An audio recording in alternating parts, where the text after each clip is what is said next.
kita teriakan hidup Gama, hidup Gama. Lu memang nggak baca undang-undang lu polisi. Lu jelek. Ngapain lu duduk di sini kalau lu juga nggak ngerti undang-undang gitu ya kan? Ditanya isi undang-undang karena dia nggak pernah baca itu. Padahal jelas-jelas itu ada pasalnya. Itu biasa polisi sangat jelek. Kita ngomongin soal PPN 12%, kita ngomongin soal negara. Gue jelasin dulu soal PPN 12% ini, kenapa ini berubah-ubah. Kenapa gue sangat vokal soal ini waktu itu, karena apa yang terjadi, apa yang terlihat itu udah nunjukin political will yang sangat buruk. Setuju nggak?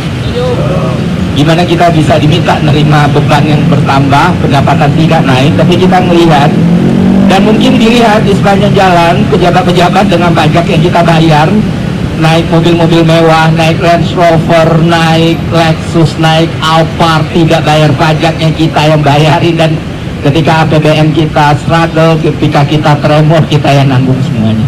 Itu kan gila sebenarnya. Kepada para pejabat ini gue ngomong di depan mereka gitu loh. Ini bukan soal masyarakat tidak mau mengerti atau masyarakat bodoh, ini soal ketidakadilan.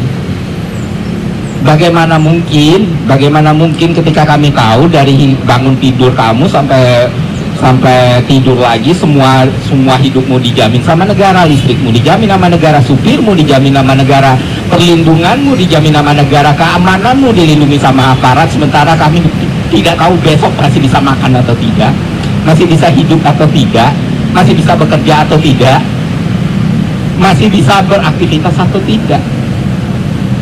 Kalau sebenarnya fasilitas publik dikasih mewah, dikasih baik, dikasih bagus, mau PPN 12%, 13%, 15%, selama keadilan itu ada, ya masyarakat akan menerima gitu.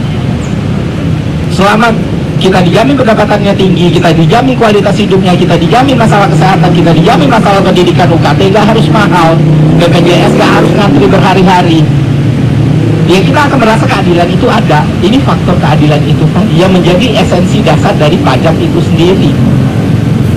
Pajak seharusnya jadi alat distribusi kesejahteraan buat seluruh masyarakat. Itu tidak kita rasakan PPN-nya naik. Itu teman-teman. Dan yang menjadi makin harus kita awasi dan harus selalu kita jaga adalah PPN ini ketika perubahannya dilakukan itu dilakukan by PMK, bukan undang-undang, bukan perpu. Artinya apa? Artinya koefisien 11/12 itu bisa saja berubah suatu waktu, ya kita nggak akan tahu gitu. Jadi ketika ini semua menjadi ramai, dan thanks untuk teman-teman semua yang sudah bersuara, ketika ini semua jadi ramai, pemerintah akhirnya di detik-detik terakhir mengubah keputusannya, tidak mengubah angka 12% karena itu amanat undang-undang, dan tidak mau merubah undang-undangnya juga atau mengeluarkan perpu. Akhirnya DPP-nya yang diubah, dimasukkanlah koefisien 11/12 tadi, yang akhirnya secara teori kita membayar 11% dari nilai barang yang kita jualkan. Tapi faktanya adalah harga-harga sudah naik. Harusnya pemerintah kita bertanggung jawab dengan harga-harga yang sudah naik ini, bertanggung jawab dengan penyesuaian ini, bertanggung jawab dengan orang yang lembur untuk melakukan semua perubahan atas hal ini gitu. Jadi tugas kita mengawasi nih, kapan normalisasi itu dilakukan, kapan stabilisasi itu dilakukan, dan jangan sampai kita kecolongan lagi gitu. Itulah yang terjadi, dan itulah yang menyiksa masyarakat sekarang. Karena sebenarnya kita butuh pertumbuhan ekonomi jelas, kita butuh pertumbuhan ekonomi jelas, kita butuh pemerataan jelas, tapi yang paling penting adalah dengan daya beli yang sedang turun, dengan masalah deflasi, dengan keadaan penyerapan tenaga kerja yang rendah, dengan semua isu sosial dan ekonomi yang menempa kita semua, masa iya kita lagi yang dikasih beban? Betul? Masa kita lagi yang harus nanggung? Jadi mari kita minta para pejabat kita, kalau memang kalian nggak bisa ngeluarin kebijakan publik yang baik, kalau memang kalian nggak bisa mengeluarkan aturan yang baik dan berasaskan keadilan kepada masyarakat, seenggaknya masa menunjukkan political will yang baik aja mereka gagal. Itulah sumber kemarahan masyarakat sekarang, dan inilah yang harus dipahami oleh pemerintah kita. Terakhir buat teman-teman, khususnya teman-teman mahasiswa yang sudah datang di sini, tentu kita harus melihat ketika kita mau melakukan perubahan atas ini, tentu ini bukan sesuatu yang gampang untuk dilakukan, bukan sesuatu yang mudah untuk dilakukan. Jadi pesan gua ke teman-teman semua, hal pertama yang harus kalian lakukan adalah bertahanlah hidup selama mungkin yang kalian bisa.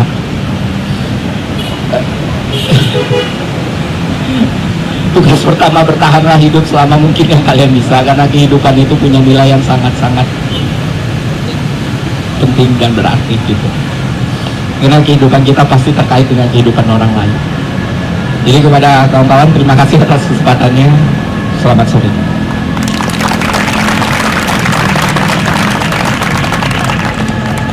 Hidup korban!